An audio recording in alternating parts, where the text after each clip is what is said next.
الزملاء اللي أمتعونا. إنما يعني أنا بشكر أخي العزيز الأستاذ سمير خليل على الدعوة الكريمة دي، وربنا يقطع لك عادة دايما، وكل سنة بيسعدني بهذا اللقاء الجميل. برحب بأخويا وصديقي العزيز الأستاذ الدكتور أحمد سعيد رئيس قسم اللغة الفرنسية جامعة الأزهر. برحب بالحضور الكريم وحضراتكم جميعا، ويا رب يديم على مصر الأعياد وأفراحها. في إيه؟ من المؤمنين رجال صدقوا ما عاهدوا الله عليه، وأبطال الجيش المصري الحمد لله دائما صادقين في العهد والقسم اللي بيقسموه من يوم ما بيتخرجوا من الكلية الحربية.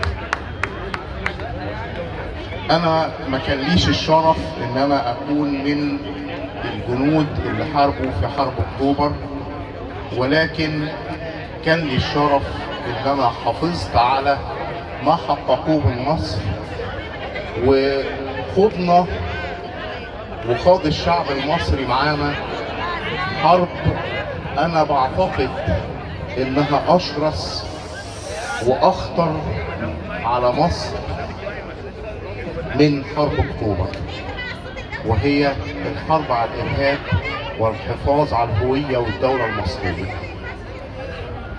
ولولا تماسك الشعب المصري، ولولا إن الجيش المصري جيش وطني وقوي ولا يفرط وليس قبلي وليس طائفي وليس عرقي، كانت البلد دي في مسيرة زي اللي احنا شايفينها في الدول اللي حوالينا. اللي مش قادر يتخيل نعمة القعدة اللي احنا قاعدينها دي يبص للدول اللي حوالينا. ده كلام حقيقي يا جماعة، أنا مش ببالغ فيه والله. يعني أنا كنت في أحد مراكز العمليات الرئيسية خلال الفترة بتاع 2011 و12 و13 في هذا التوقيت الحرج اللي كانت الدولة بتمر بيه، وكان رحمة الله على سيادة المشير حسين طنطاوي القائد العام للقوات المسلحة الأسبق. يعني كان بيتضرب علينا نار. كانت الكلمة اللي بتتقال دايما بنقول له يا فندم بيتضرب نار على رجالنا، يقول لك الناس تستتر. طب في فلان أصيب يقول لك اسحبوا وتاخروا بعيد. فلان استشهد يقول لك الله يرحمه اسحب الجثمان محدش يطلع طلقة. لو طلقة واحدة طلعت كانت مصر بقى مصيرها زي الدول اللي حوالينا. اللي حافظ على هذه البلد حضراتكم، اللي حافظ على البلد دي تماسكنا كلنا ووحدتنا الوطنية، إن مفيش تفرقة. يمكن أنا بعد إذنك يا سمير إذا سمحت تيجي جنبي.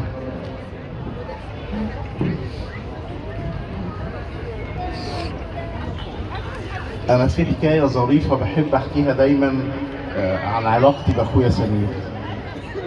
إحنا قعدنا 3 سنين بنتعامل مع بعض، أنا معرفش إنه مسيحي. أنا ماليش دعوة، أنا بتعامل مع بني آدم، شخص إنسان، بنتعامل مع بعض بينا مودة واحترام وحب. مش هقول لغاية إمتى بقى عشان تبقى لك 2 سنين ما عزمتنيش. أكمل فعلا الحكاية، وهي دي مصر الجميلة. فجه في مرة بيعزمني على الفطار في رمضان، يقول لي يعني نفطر على مركب كده. فقلت عزومة وعلى مركب وأنا اللي مش دافع كمان، لا يبقى نفطر. ففي آخر المكالمة بقول له إن شاء الله نفطر السنة الجاية في الحرم. فسكت، هو خاف من قدس البابا توادرس بس يعني. فلما اتقابلنا بقى يوم الفطار فبقول له انت فاهم يعني عشان عرفت انك مسيحي مش هاجي احضر، ده انت لو عزمتني في الكنيسه كنت هبقى فرحان اكتر. فهم دي فعلا المصريين، وده اللي دايما سياده الرئيس بيقول. دي حقيقي والله، الواقعه دي حقيقيه. وانا جبت اخويا سمير جنبي يكدبني لو انا بقول كلام مش حقيقي، بس بقاله 2 سنين ما عزمنيش. عشان ظروف شغلي بس ما ببقاش موجود في القناة. ده يشرفني يا فندم، ده يشرفني يا حبيبي، اهلا بيك، اهلا بحضرتك. فهي دي فعلا الكلمه، يمكن سياده الرئيس دايما بيكررها، يقول لك انا ما بخافش على مصر طول ما هم ايد واحده. فاسمحوا لي في عجاله اقول لحضراتكم مين هي مصر. مصر اللي كرمها ربنا سبحانه وتعالى في كتابه العزيز بذكرها، حد عارف كم مرة؟ 4 مرات. طب مين يزود؟ طب اللي هيقول صح هنخلي الأستاذ سمير يديله شهادة. 7. طب أنا اللي هاخد الشهادة كده. مصر ذكرت في القرآن الكريم 28 مرة، منهم 5 مرات صراحة زي ما قال أخي العزيز، مثل ادخلوا مصر إن شاء الله آمنين، اهبطوا مصر فإن لكم ما سألتم، إلى آخر ال5 آيات، ومنها بالتلميح زي والتين وطور سنين وهكذا. طب ذكرت في الإنجيل كم مرة؟ عدا سمير محدش يجاوب عشان سمير حفظها مين؟ ها؟ مين هنا عارف؟ 3؟ ده انت بخيل قوي. ذكرت في الانجيل 670 مرة. اسف 697 مرة. 670 مرة في العهد القديم اللي فتح الموبايل انا شايفه. و27 مرة في العهد الجديد والاسفار القانونية. طب مثل مبارك شعب مصر، لا تخف من النزول الى مصر فاني جاعلك امة عظيمة هناك. تمام؟ كرمها سيدنا النبي عليه الصلاة والسلام وقال إذا فتح عليكم مصر فاتخذوا منها جندا كثيفا فهم خير أجناد الأرض وهم في رباط إلى يوم القيامة.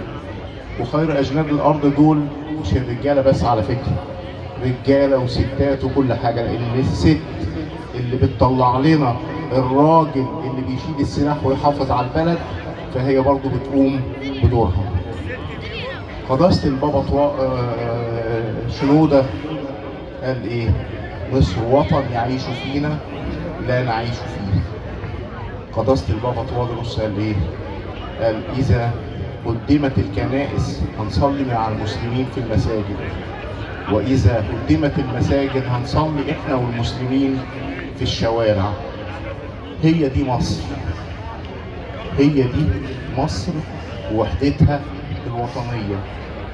مش عايز أطول على حضراتكم، أنا هعرف مصر في 3 كلمات.